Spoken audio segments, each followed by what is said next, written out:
Andito tayo sa bakit hindi po siya. Andito tayo sa Pantabangan Dam. Ganda ng tubig, ano, di ba? Tingnan yung mga views. View niya. Ayan, namimilot yung aking siya. Fishing siya.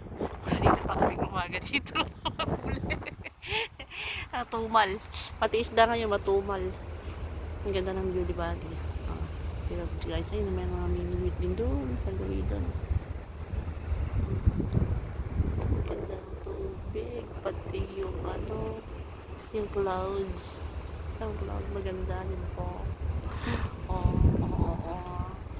Nakaka-relax dito guys. Ang sarap ng hangin. Malakas ang hangin. Yung parang ano lang. Sa ano. Nagpunta kami dati sa Dingalan. Tsaka sa Baler. Di ba guys? Ang ganda kasi nga lang naman. Hangin tingnan mo. Alon niya. Doon sa gawilan na doon sa gawidon. Ang lakas ng alon. Nakaka-relax. Kasalukuyan po kami nai-stress. Nagpunta po kami sa dam at nakita lang po namin ang malawak na tubig. Nawala po ang aming stress kahit papaano. Diba ang ganda? Madilim, medyo madilim. Ayan yung kalsada sa taas. Bumaba kami mula doon sa taas.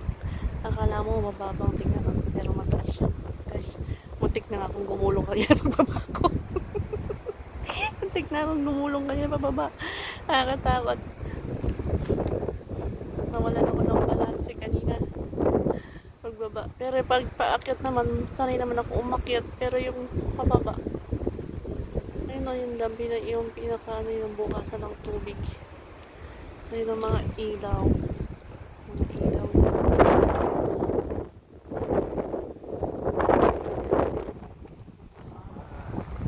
Galing.